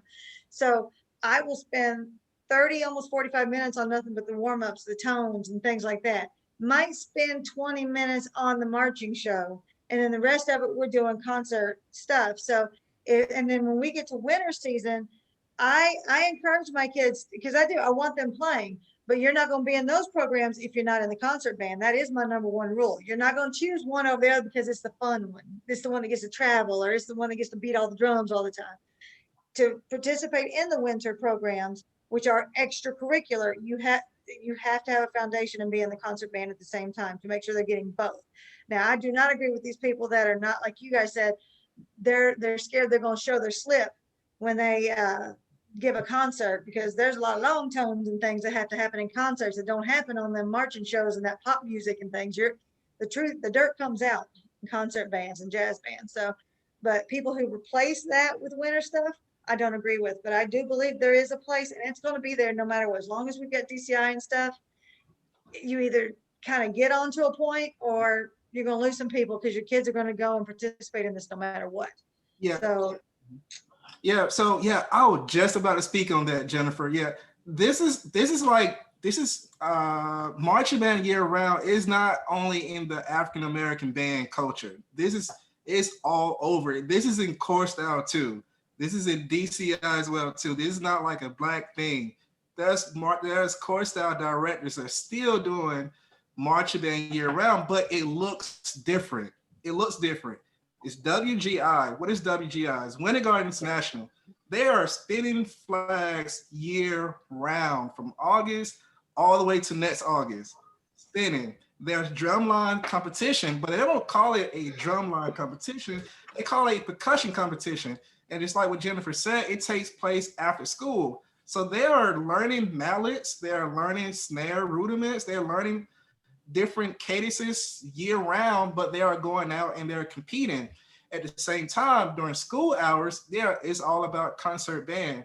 So there's also band programs. They have a marching band year round. This is core style, but they go out and they compete in these Winter Guard WGIs, and probably help with the name of it. Yeah, so they go out and they take their small ensemble, maybe 2 tubas, trombone, horn, whatever size they are, and they go into a gym, a high school gym, and they do floor maneuvers on the floor, and it's marching band. But during school hours, they have a concert, they have ensemble, they have concerts throughout the entire year. So this is universal, having a marching band setting year round, but it all comes down to the director. Like, what do I really want to focus on? Do I really want to have a concert band, or do I really want to have like the next marching band come year round? But it's universal thing with the marching band thing. All right, it is 8:56, and I want to get us off of here in the next few minutes. And so I'm gonna ask maybe a few more questions, and I want everybody to just sort of briefly give us sort of a brief answer to your question, to the questions asked. But here's an important that we sort of touched on it earlier. Now, if y'all don't know, Tracy, when I first got to Maplewood, if you didn't go down to Brainerd's Battle of the Bands, you were not hey, that was, it's two high school competitions I've gone to that I was like, wow. And that was one at Brainerd and Mr. Don Sean Wilson that's up at Shaw High School in Cleveland, East Cleveland, Ohio. Man, those programs, I went and those things were packed. She had vendors on. I mean, it was like the African, in Nashville, y'all know the African Street Festival. You would have sworn it was the African Street Festival in Brainerd's football field when you went. So real briefly, tell me, what is your main fundraiser goal that you do each year? And anybody can just jump in and go around the clock. I'll go ahead and start because Joe, you've actually been to my event. We used pre-COVID, we had Spring Band Brawl. That was where, like, after a lot of the bands, high school bands did festival and had their spring concerts, they were starting to have spring band camps. So that was something that we used to, one, be a recruitment tool for us, and two, to be a fundraiser. But we've had, as my first year we had 6 bands. My last year that we had about 17 bands. So it's just something, it's a good outlet for our students, as well as, you know, we started having vendors to come in, and just, you know, like I said, we try to use that to help sell our band program as well. Like, we may have had our tuba section play one year, we've had percussion section play, we've had our full band to play, just depending on what it is. But that's usually our biggest fundraiser, as far as just trying to do something outside of the norm. Anybody else? I have not had a fundraiser. Talk about your go ahead, Brother Newbie or Johnny. I know Johnny has a good one in every spring. Yeah, well, y'all, so ours is, I'm with it because I'm taking notes. ours is usually our spring jamboree. And I know when Dr. Davenport first got to Simmons College, he was actually the first college band to, you know, perform at our event.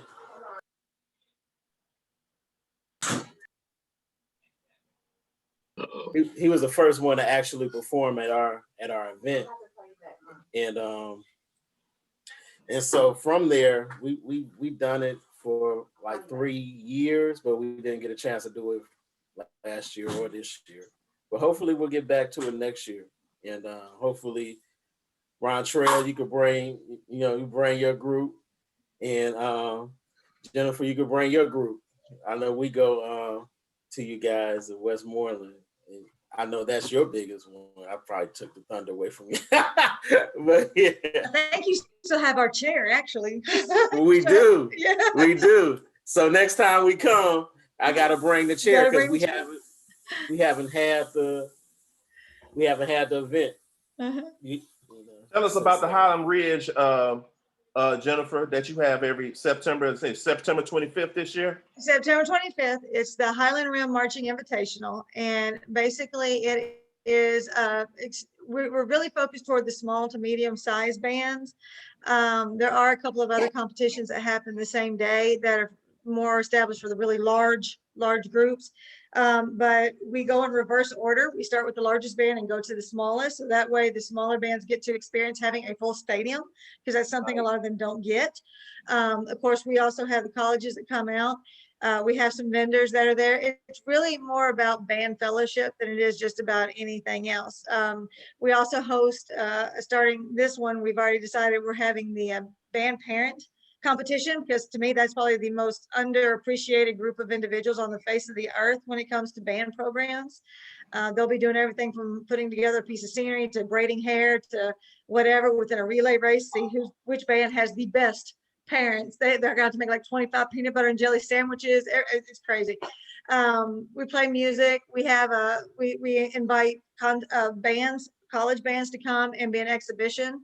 I know right now we definitely have Cumberland University coming, which is a very smaller new college program. Their program was eliminated from a past president, and they just got it back, so they're growing. So anybody who wants to bring their bands are welcome to, or they can just play little pieces between whatever. But we do that, and then we're also about to put our application in for a winter competition. Because of where we're located, there's not a lot of because we're so centrally located between Kentucky and Tennessee, there's this really big divide of, you got your Kentucky competitions and your Tennessee competitions, and they never cross the line of each other because one's better than the other as far as people are concerned. So, but no, the Highland Rim it's a big one. We haven't been able to have it for 2 years. Last year because of COVID, the year before because we had so many people that backed out because they were going to these bigger competitions and things, and the smaller bands, a lot of budgets got hit kind of early, so they weren't able to come. But I mean, if you need to bring your band, it's like, I think it's like $35 or $40 to put your band in. It doesn't cost very much. It's not per head. We have probably one of the best VIPs, which means we feed you and your staff like there's no tomorrow. And kids just have a good time. It's about having a lot of fun. They'll be doing the chicken dance together. They'll be doing whatever the latest dances together. I mean, it's just a good time. And it's one of the few programs that I know of, competitions I know of, where all bands are welcome. All bands are welcome, because there seems to be this big divide between core and traditional. And one side does not, until they see each other in action, they really don't appreciate each other. And I got that from my first year teaching. I know that we're trying to hurry this, but I had TSU students that came to help me, and they said they thought we just walked in rhythm. They didn't realize there was an actual function to core style marching. So, anybody's welcome, whether your band wants to stand and park and bark or march. Park and bark. Park and bark. Do it. Hey, it's COVID. We'll take anything. You can sit in a chair if you want to. We'll work it out. You always have a nice crowd. Yeah, it's fun. It's a lot of fun. Miss Tracy or Ron Trail or Mr. Newbity or Mr. Van, do you all have real quickly any what's your big go-to fundraiser that you do annually, or something that you're planning on doing? Yeah. So go ahead, Tracy. Go ahead. I'm sorry. We usually have our the event you were talking about was years ago when we had it during football season, because everybody had their field shows and all of that. over time, it was just kind of hard to get a date together. So we started doing an event in the spring. So the last time we had it was 2019. We didn't have it last year or this year, but we would invite bands to come out. And it's basically, we call it a battle. It's just a showcase where everybody can, you know, play their songs. And we had like a part where the percussion could do a battle. What I really liked was that some college directors had gotten in touch with me and said, hey, I want to come. Can I come and talk to your seniors? So I was like, that would be a really good opportunity for our students to see some of the college directors. And hopefully next year we can get some college bands to perform. Now we did it in the gym, so I didn't have like a whole lot of people.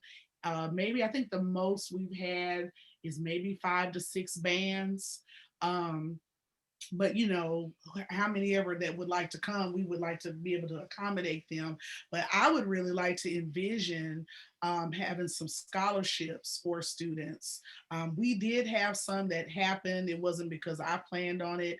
You know, the college professors were wanting to recruit, and so that was great. But I think that that would be an even bigger incentive for the students as well. So we're going to look to do that in 22. We don't have a major, it's 10 o'clock in Richmond. That's why I'm yawning.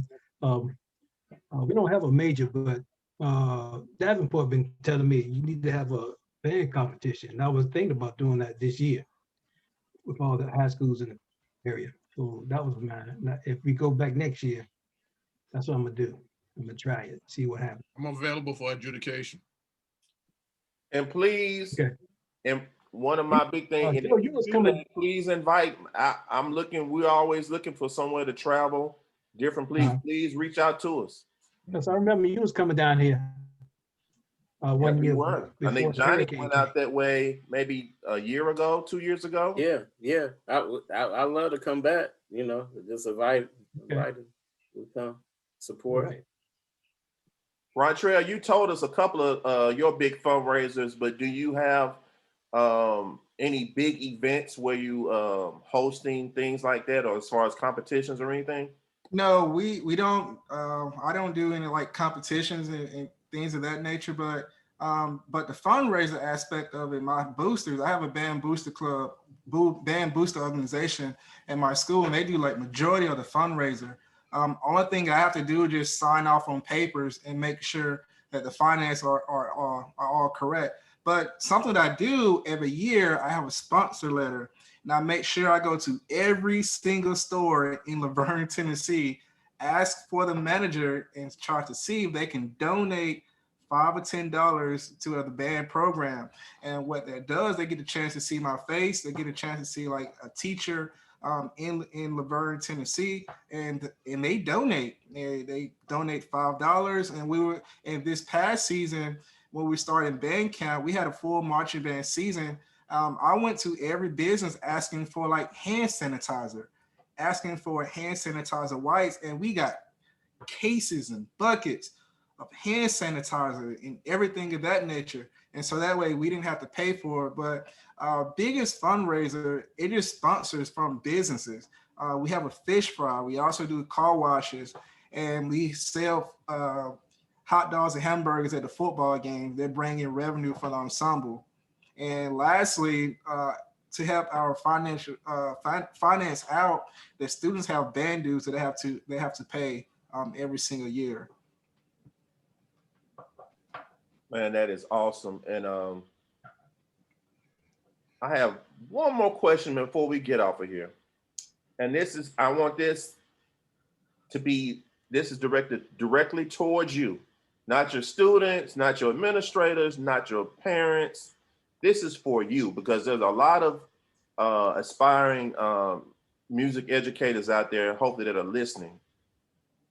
Once all the field shows and the drill writing and the paperwork and dealing with principals and parents and all that is over, what do you do to relax? How do you get your mind off of band? Is it possible? I've tried. I've been successful for about 30 seconds. But what you can do to get your mind off a band and relax. Hilarious. Oh, go ahead. I can't do that one. So you notice how everybody just started laughing, and nobody has yet to put an answer out there. So that's impossible. So I'm just want to make sure there's no Jedi tricks out there that I'm missing out on, that I can hypnotize myself and snap some fingers and come back to it. So mine is my church, quite honestly. I put myself into my church, and that takes me away from band completely. And I'm an associate pastor too, so of course that helps. But yeah, that's my escape. Every time I try, I end up creating a new show. I'm like, I'm going on vacation. I create a show. I'm watching a movie. I'm starting to figure out a concert theme.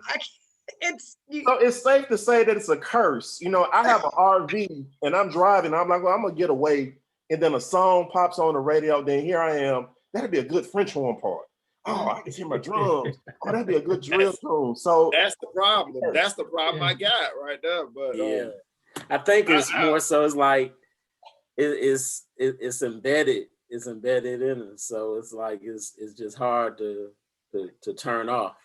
You know, I mean, you can unplug, but you still thinking about it. You know what I'm saying? When you hear something or whatever, you still thinking about it. Even though you may be away from the building, may turn off the cell phone, get away from the computer, totally unplug, but it's still, your mind still goes back to that band. I go fishing for my therapy. Well, everywhere you go fishing, the bridge, and you hear those cars coming across, and it got rhythm to them.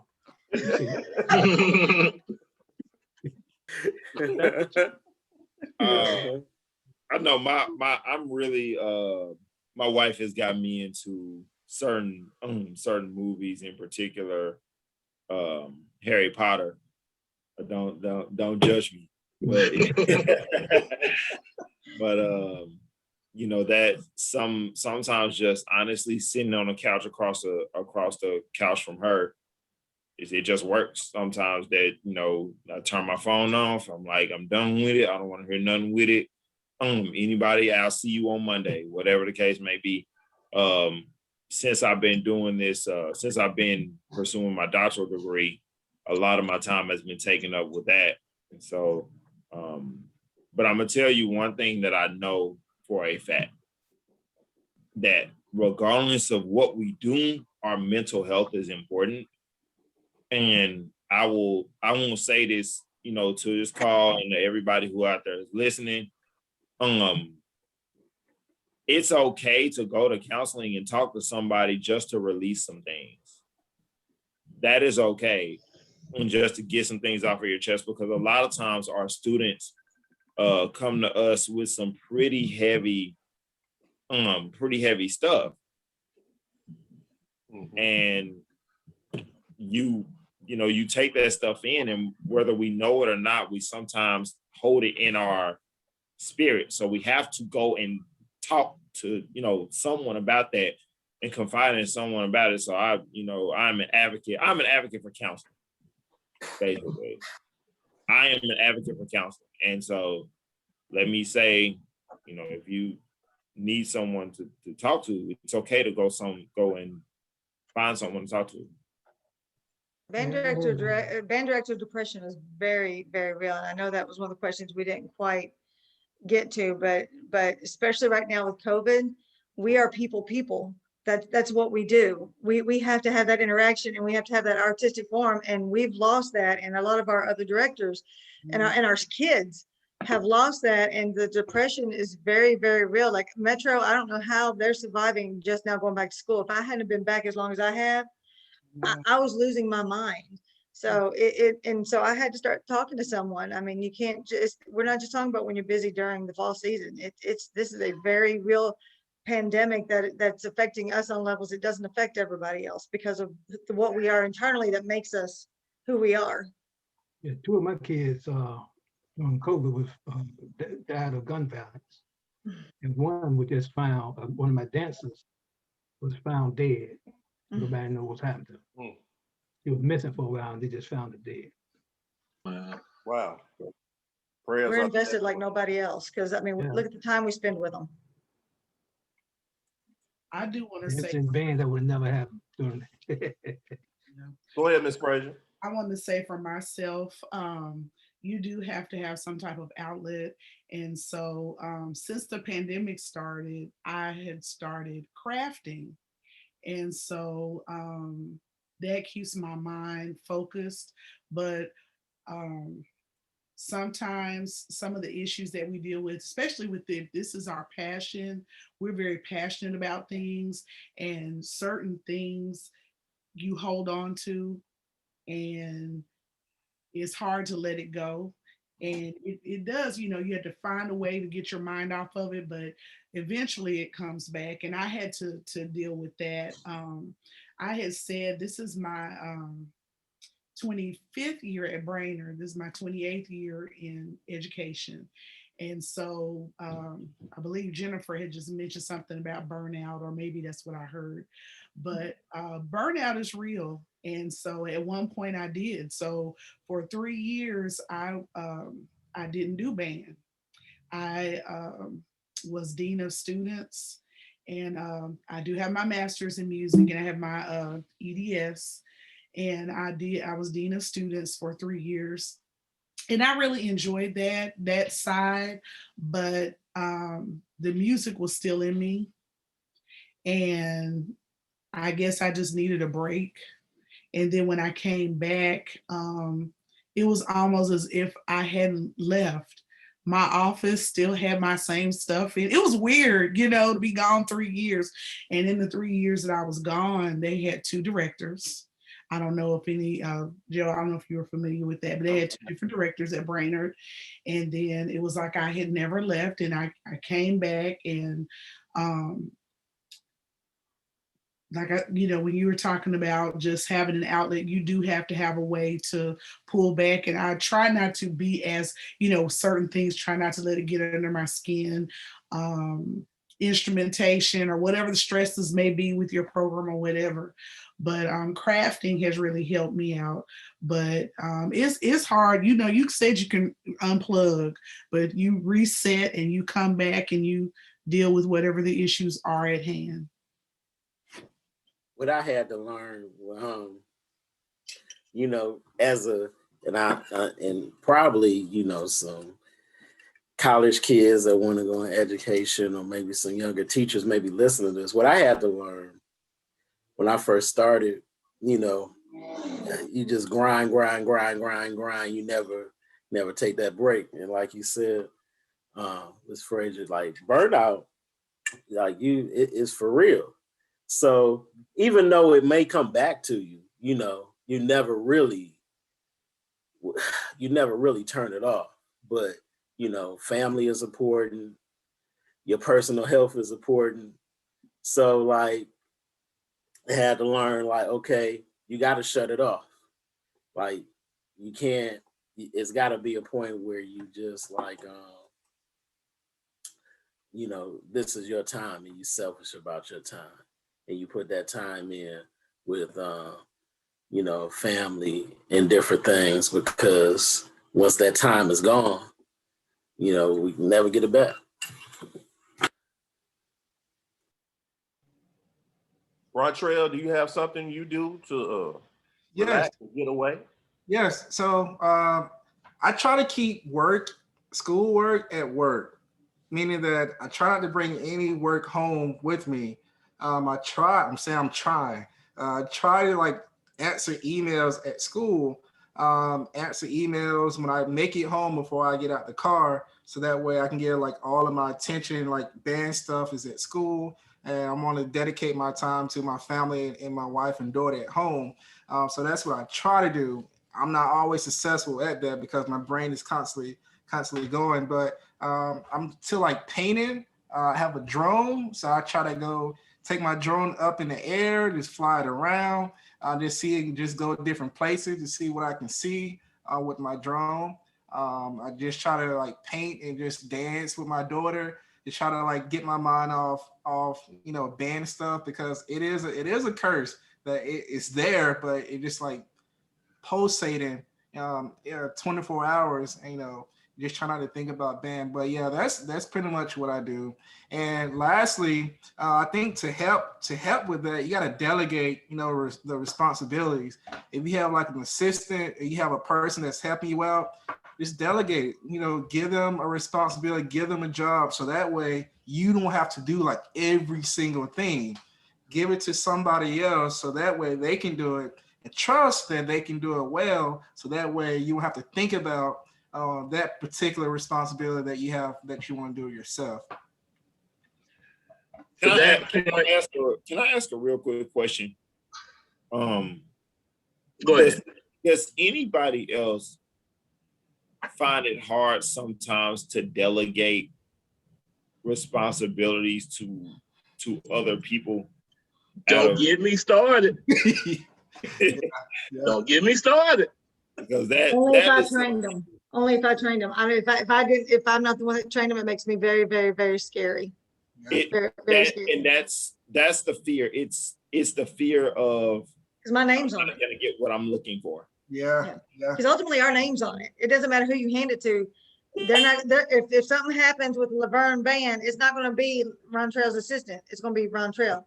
It doesn't matter if something happens to Westmoreland. It's not going to be Mr. Stabley, the middle school director. It's going to be me and my job on the line, and my reputation. Let me tell you how I learned that lesson. Here's an easy way to learn that lesson quick. When you got a away football game, and you tell, hey, you have on your sister, hey, look, I want you to take care of putting in the paperwork for the buses and making sure we got a bus. So I was young, and here we are, 5:30 on a Friday, getting ready to go to Whites Creek or Stratford or somewhere, and there's no bus. And so at that very moment, I have all these kids looking at me, even though I delegated someone else to do it. I learned at that very point right there that even though if I delegated, I'm still gonna have to go back and double check, because my name is on it. So That's my problem, man. That's my biggest problem right there. But If you can hire, if you can get people though, I mean, and I will say this, I hire people that I 100% trust, and I won't hire. I'd rather do it myself. I'm not going to put money on somebody that's not going to do what I need them to do. So the cool thing I can say is I've got myself surrounded with a great team. You're going to have to build your great team, even if it's your students. You have to build your great delegation group. Yeah. I'm slowly learning that now. I'm learning that now. Yeah, you and your assistant definitely have to be on the same page. Got to be on the same page. Because they can kill you as fast as they can help you. Yeah, they really can. Ladies and gentlemen, it is 9:22. And we've been on here, I guess, right at 2 hours. And I don't want to hold you that long. And I want to send out the invitation again. We're going to try to do this at least once a month. Jerry's back on here. We're going to try to do this at least once a month. And there's some other questions that I definitely feel that we need to get into. So I'm sending you all an invitation now for maybe next month, the first Thursday in May. And if not, I'll let you know that date so we can get into some more other things, because I think there's some other questions and other things that we need to really address. But I think we touched on about 70%. Yeah. But I want to get more into you, the person. And I think that's what a lot of future band directors would, I think they sort of think that what they see on YouTube and what they see on social media is, and they can just sort of jump in and not know about the personal. If your personal life is not going too well, then the band world, your professional life is not going to go. You're going to have some conflict somewhere. So if you're doing things in your personal life that's going to conflict, and I think a lot of young people have that you know, by posting things on social media, them partying and drinking and all that type of stuff. And they have a lot of those issues. So I think there's a lot of stuff that we want to get into about how you were able to survive this many years personally and still keep, you know, you want to be who you are, but understand the professional side and the personal side. And where do you draw that line with former students being your friends on social media and all those type of things. So that's a whole nother topic. So I'm sending out an invite now. You might get another inbox from me on Facebook inviting you again, because I think it's some good information. Jerry, are you back on here? I'm right here, man. Well, go ahead and close us out, man, and whatever you got to add to it. Okay. Well, I just want to thank our guest again for showing up, talking. It sounded like it was more counseling for each other, for you all, just to be able to bounce some good ideas off each other and just to vent. So if nobody got anything out of it, I'm hoping you all got some out of it. But I'm sure we're going to get some responses and have some people have some feedback later on. But looking forward to doing the next one. I'm excited about doing the next one. I just think it needs to be an ongoing conversation, because it's not a one-stop shop, be all, do all. It's impossible. We would be on the phone almost 15 hours. So again, thank you all. Thank you all from the band Bruhz. We appreciate you all starting our new series back off.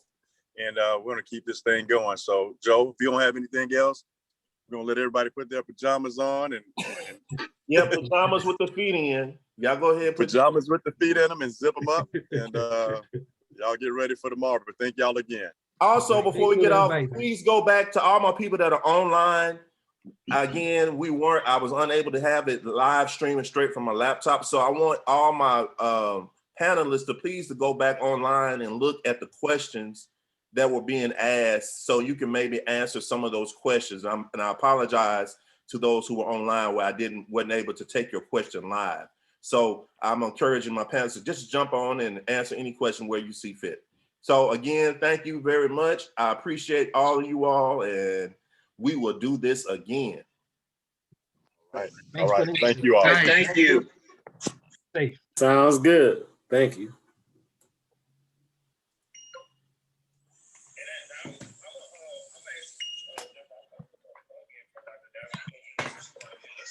All right, Joe.